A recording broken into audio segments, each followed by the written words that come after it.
कट्टर जो सरतन से जुदा गैंग के रखवाले बने हैं।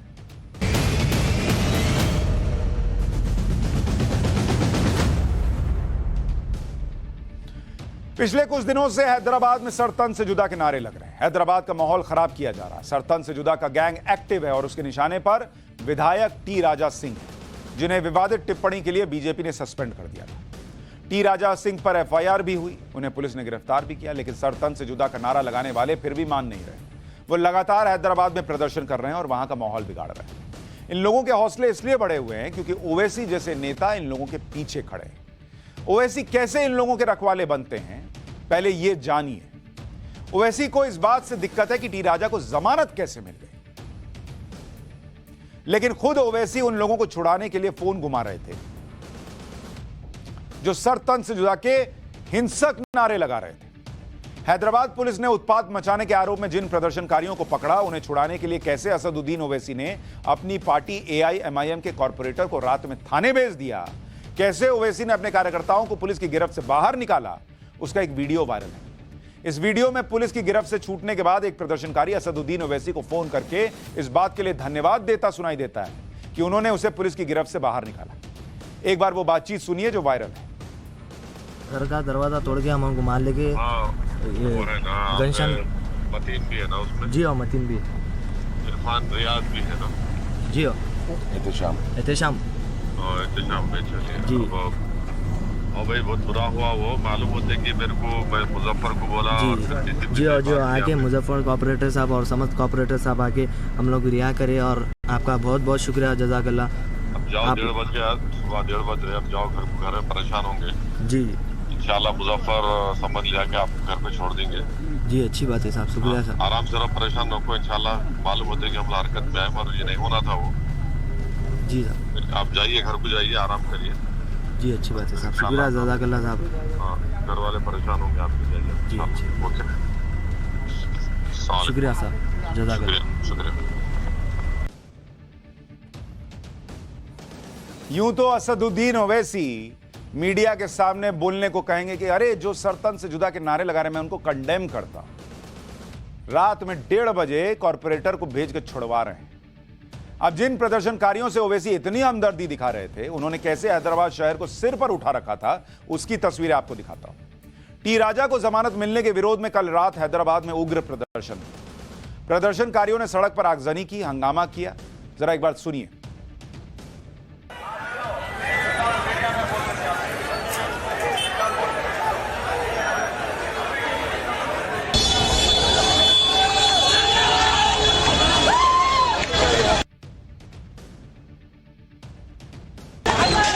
इतना ही नहीं, प्रदर्शनकारियों ने पुलिस पर 2 बार पथराव भी किया, 2 पुलिस की बैरिकेड तोड़ने की कोशिश की। यह सब कुछ हैदराबाद में चलता रहा। उस उग्र प्रदर्शन करने वाली इस भीड़ ने सरतन से जुदा के नारे भी लगाए। सुनिए एक बार।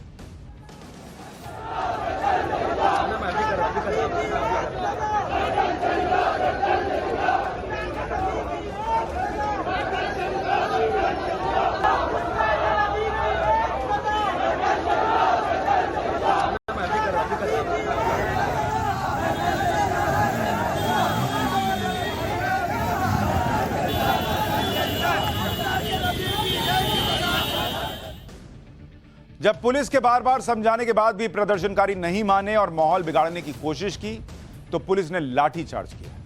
प्रदर्शनकारियों को गलियों से निकाल कर पकड़ा। पुलिस ने प्रदर्शनकारियों को हिरासत में लिया, लेकिन ओवैसी ने 90 प्रदर्शनकारियों को पुलिस की हिरासत से छुड़ा लिया। ओवैसी ने खुद ट्वीट करके यह बताया कि मेरे प्रतिनिधित्व पर डीसीपी साउथ ने शाह अली बांदा और आशा टॉकीज के 90 विरोध करने वाले युवाओं को रिहा कर दिया गया है। एआईएमआईएम विधायक अहमद बिन अब्दुल्ला बलाला और हमारे नगर सेवक पूरी रात तनाव को कम करने के लिए काम कर रहे थे। मैं उनके और पुलिस के संपर्क में। मतलब ओवैसी खुलकर मान रहे हैं कि उन्होंने ही प्रदर्शनकारियों की पैरवी की, जो पथराव कर रहे थे, जो हिंसा पर उतारू थे, जो सरतन से जुदा के नारे लगा रहे थे, जो पुलिस की नहीं सुन रहे थे, जो बेकाबू थे। उन्हें छुड़ाने के लिए असदुद्दीन ओवैसी ने न सिर्फ अपनी पहुंच का इस्तेमाल किया, बल्कि उनसे यह भी कहा कि उनके साथ बहुत बुरा हुआ है। और ओवैसी इसका डंका भी पीट रहे हैं, क्योंकि उनको लगता है कि मैं यह करके डंका पीटूंगा तभी तो देश भर के मुसलमान को लगेगा कि अरे भाईजान ही तो हमारे असली रक्षक हैं। वो चाहते हैं कि इन प्रदर्शनकारियों की रिहाई का श्रेय उन्हें मिले, ताकि वो खुद को मुसलमानों का रहनुमा साबित कर सके। हैदराबाद में कल रात हुए प्रदर्शन के दौरान का एक वीडियो भी वायरल हो रहा है, जिसमें पुलिस एक घर के अंदर घुसती है। घर से कुछ युवकों को हिरासत में लिया। इस परिवार का आरोप है कि पुलिस ने घर से 3 भाइयों को पकड़ा जो प्रदर्शन में शामिल नहीं थे। परिवार ने पुलिस पर ज्यादती का आरोप लगाया है। ओवैसी ने भी अपने ट्वीट में इस परिवार का जिक्र किया है, लेकिन इस परिवार के तो सिर्फ 3 लोगों को पुलिस ने हिरासत में लिया था। ओवैसी ने तो पूरे 90 प्रदर्शनकारियों को पुलिस की हिरासत से छुड़वा लिया। जिन प्रदर्शनकारियों को पुलिस की गिरफ्त से छुड़वाने का श्रेय ओवैसी ले रहे हैं, वो क्या करतूत कर रहे थे, ये बात खुद AIMIM के पार्षद मुजफ्फर हुसैन ने बताई। मुजफ्फर हुसैन का जिक्र ही ओवैसी अपने फोन कॉल में कर रहे थे। मीडिया से बात करते हुए मुजफ्फर हुसैन कह रहे हैं कि शांतिपूर्ण प्रदर्शन चल रहा था, कुछ नादान मासूम बच्चों ने पुलिस पर पथराव किया। एक बार सुनिए। प्रोटेस्ट चल रहा था आशा टाकिस के पास, वहाँ से कुछ बच्चे, कुछ नादान मासूम बच्चे पथराव किए। वहाँ पे पथराव करके वहाँ से भाग रहे थे पुलिस के ऊपर। टास्क फोर्स उस गली में घुसी और जो ये मासूम बच्चे हैं, ये तीनों भाइयों को गैर ज़रूरी के इनका जुल्म का निशाना बना गया। उनके घर के दरवाजे को तोड़ के ये तीनों भाइयों को घसीटते हुए आशा टाकिस तक लाया गया।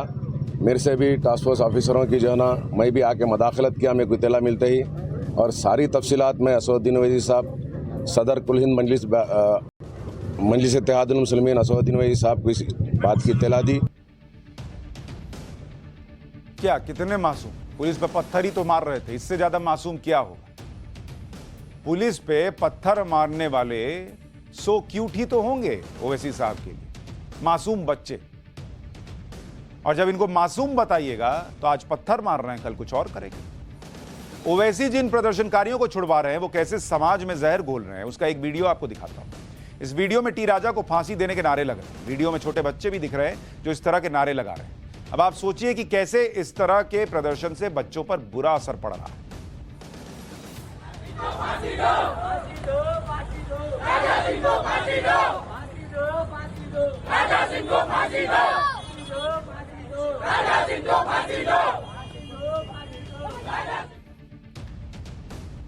जो चेहरे हमने ब्लर किए हैं वो उन बच्चों के हैं जो नारे लगा रहे हैं। हैदराबाद में हुए इस हंगामेदार प्रदर्शन के पीछे ओवैसी ने कैसे अपने राजनीतिक खेल का इस्तेमाल किया, उसे ओवैसी के एक ट्वीट से समझिए। इस ट्वीट में ओवैसी कह रहे हैं कि इस हालात के पीछे सीधे राजा सिंह की हेट स्पीच है। राजा सिंह को तुरंत जेल भेजा जाना चाहिए। मैं हैदराबाद में शांति की अपील करता हूं, हैदराबाद में सांप्रदायिकता नहीं होनी चाहिए। ओवैसी का यह ट्वीट एक तरह से प्रेशर टैक्टिक है या फिर धमकी है कि अगर राजा सिंह को नहीं पकड़ा गया तो आगे और भी उग्र प्रदर्शन होंगे, और ओवैसी की यह धमकी काम कर गई। जो ओवैसी अपने लोगों को छुड़ा रहे हैं वही ये भी कह रहे हैं कि टी राजा को क्यों छोड़ दिया गया और टी राजा सिंह को तो ऐसी सजा मिले कि वो दोबारा ऐसा ना बोल पाए। सुनिए। ये जो गंदगी पैदा की जा रही है, जो नफरत पैदा की जा रही है, इसको रोकने की जरूरत है और इसमें सबको मिलकर काम करना चाहिए। और हम भी अपना उसमें योगदान दे रहे हैं। हम, हमारे पार्टी के लोग, सब लोग कोशिश यही कर रहे हैं। मगर हम पुलिस एडमिनिस्ट्रेशन से, तेलंगाना की सरकार से इस बात का डिमांड करते हैं कि वो जो ऑर्डर है उसको लीगली रेक्टिफाई किया जाए। आप उनको अरेस्ट करिए, पुलिस कस्टडी लेकर उनका वॉइस सैंपल लीजिए, क्योंकि ये हमेशा वीडियो जारी करते। ये आखिरी मर्तबा होना चाहिए जो इस तरह की वो हेट और गंदगी प्रॉफिट मोहम्मद के बारे में, सल्लल्लाहु अलैहि वसल्लम के बारे में बोलेंगे। प्रदर्शनकारियों को एक फोन पर छोड़ने वाली हैदराबाद पुलिस ने आज टी राजा को फिर गिरफ्तार कर लिया। उन्हें प्रिवेंटिव डिटेंशन एक्ट के तहत गिरफ्तार किया गया। इस एक्ट के तहत ऐसे लोगों को गिरफ्तार किया जाता है जिनकी रिहाई से समाज को खतरा रहता है। राजा सिंह को गिरफ्तार करने के पीछे पुलिस की दलील है कि वो अक्सर विवादित बयान देता है, जिससे समुदायों के बीच नफरत बढ़ती है और लॉ एंड ऑर्डर बिगड़ता है। पुलिस के मुताबिक राजा सिंह पर 101 आपराधिक केस हैं, जिसमें से 18 केस सांप्रदायिक अपराध से जुड़े हैं। इससे पहले राजा सिंह को मंगलवार को विवादित बयान देने पर गिरफ्तार किया गया था और उसी दिन जमानत पर छोड़ दिया गया। सवाल हैदराबाद पुलिस से भी है, क्या वो ओवैसी के दबाव में काम कर रही है? क्या ओवैसी के एक फोन पर पुलिस प्रदर्शनकारियों को छोड़ देगी?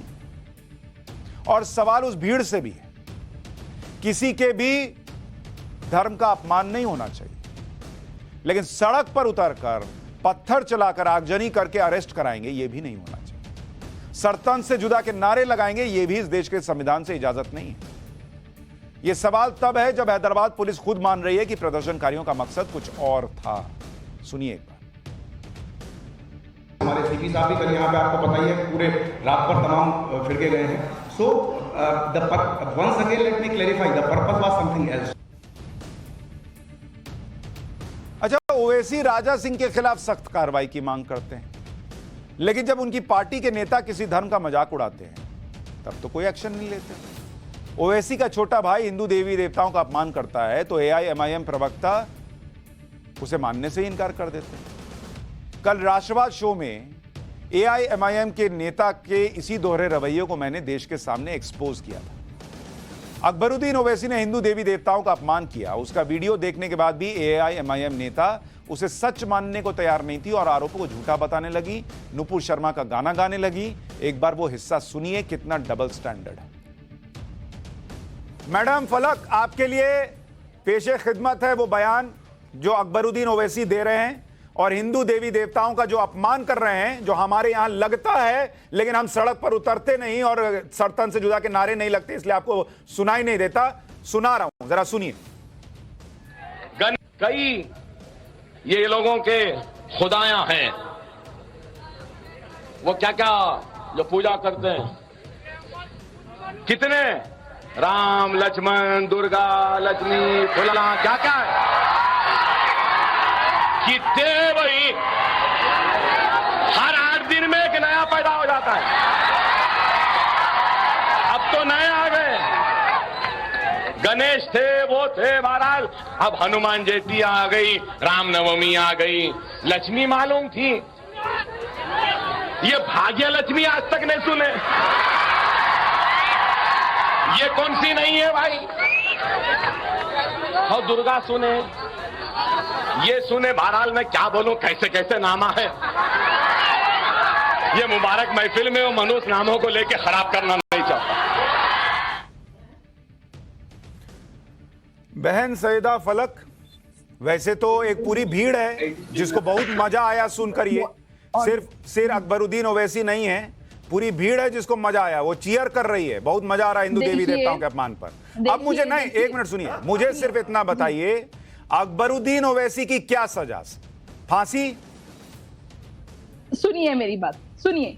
10 साल कोर्ट में केस चला, वो जेल जाके आ चुके हैं। मैडम ये केस नहीं चला है, कोर्ट ने मैडम ये केस नहीं चला है, बोलिए राजा, मैडम ये केस नहीं चला है, कितने साल कोर्ट, मैडम ये केस नहीं चला है, इस बयान का नहीं चला है। वो 15 मिनट पुलिस हटा लो, 15 मिनट पुलिस हटा लो। नुपुर शर्मा को कब डिटेन करेंगे? नुपुर शर्मा को कितने महीने? अरे नुपुर शर्मा हो गया, सारा हिंदू मुस्लिम एकता निकल गई, सब ठस, सब खत्म, सब ठस खत्म हो गया, खत्म हो गया। अब आप लोग निकल कर नारे नहीं लगाएंगे, अकबरुद्दीन ओवैसी की एक ही सजा, फांसी दो, ये नहीं कहेंगे, खत्म हो गया मामला। नुपुर शर्मा को कितने दिन जेल में हो गया, अब की बात करिए, वो हो गया, अब की बात करिए, राजा सिंह की बात करिए, हर्षवर्धन त्रिपाठी, हो गई क्लैरिटी। टीवी पर आओ, मीठा मीठा बोलो, हिंदू मुस्लिम एकता की बात करो, हिंदुओं की भावनाएं आहत होती हैं तो उन पर भी कार्रवाई करो, ये सब बोलो, लेकिन जब आपके सामने लिटमस टेस्ट आए तो उसमें फेल हो जाओ। हर्षवर्धन त्रिपाठी। नहीं सुशांत जी, मैं बड़ी गंभीर बात एक कहने जा रहा हूं और मुझे लगता है कि एक मिनट हर्षवर्धन जी, मैं 2 सेकंड आपसे ले रहा हूं, 2 सेकंड। बहन सईदा फलक, मैं आपसे आप पॉलिटिकल बातें कर रही हैं, मैं आपसे चर्चा कर रहा हूं, सब कुछ अच्छी बात है, लेकिन मैडम मैं बस इतना कह रहा हूं कि हिंदुओं की भावनाएं आहत होती हैं, इसको प्लीज हल्के में मत लीजिए, बिल्कुल हल्के में मत लीजिए मैडम। नहीं, अपने नेता को डिफेंड करके आप वही काम कर रही हैं, डोंट डू इट। अब हर्षवर्धन, फिर ये गाना लगता है मैडम मुझे, ये गाना लगता है मुझे आपका जो आप गा रही हैं, और बहुत बेसुरा लग रहा है जब आप अपने नेता को कंडेम नहीं कर पा रही। 2 मिनट नहीं लगते लोग एक्सपोज हो जाते हैं। किसी के धर्म का अपमान नहीं होना चाहिए, देवी देवता का अपमान नहीं होना चाहिए, लेकिन ओवैसी के भाई पर सवाल पूछा एआईएमआईएम के नेता से तो मामला गड़बड़ा गया। असदुद्दीन ओवैसी अक्सर संविधान की बात करते हैं, सेक्युलरिज्म की बात करते हैं, लेकिन वो सरतन से जुदा जैसे नारे लगाने वालों का साथ देते हैं, कट्टरपंथी सोच को बढ़ावा देते हैं। आज आपको उनकी पार्टी का इतिहास भी जान लेना चाहिए। 1927 से एआईएमआईएम का इतिहास शुरू हुआ था। हैदराबाद के निजाम के कहने पर पार्टी बनी थी। उस वक्त इस पार्टी का नाम एमआईएम था और इसका मकसद था अलग मुस्लिम देश बनाना। 1944 में कासिम रिजवी एमआईएम का लीडर बना। रिजवी ने 1.5 लाख रजाकारों की फौज तैयार की। रजाकारों की यह फौज इसलिए तैयार की गई थी कि भारत में हैदराबाद के विलय को रोका जाए। इन्होंने हैदराबाद में खूब हिंसा, खून खराबा किया। तत्कालीन गृह मंत्री सरदार पटेल ने एक्शन लिया। सितंबर 1948 में भारतीय सेना ने ऑपरेशन पोलो लॉन्च किया और रजाकारों को सरेंडर करने पर मजबूर किया। 1948 में ही एमआईएम को बैन कर दिया गया। इसके नेता कासिम रिजवी को 1957 तक जेल में रखा गया। कासिम रिजवी को इस शर्त पर छोड़ा गया कि वो जेल से छूटने के 48 घंटे के अंदर पाकिस्तान चला जाएगा। कासिम रिजवी ने पाकिस्तान जाने पर एमआईएम की जिम्मेदारी एक वकील अब्दुल वहीद ओवैसी को दे दी। अब्दुल वहीद ओवैसी ने ही एमआईएम को एआईएमआईएम बनाया। अब्दुल वहीद ओवैसी के बेटे सलाहुद्दीन ओवैसी ने 1975 में कमान संभाली। सलाहुद्दीन ओवैसी के ही बड़े बेटे का नाम है असदुद्दीन ओवैसी। अब आप समझ गए होंगे कि ओवैसी साहब क्यों उन लोगों को, या उनकी पार्टी के लोग क्यों उन लोगों को मासूम बच्चे बता रहे हैं जो हिंसा कर रहे हैं।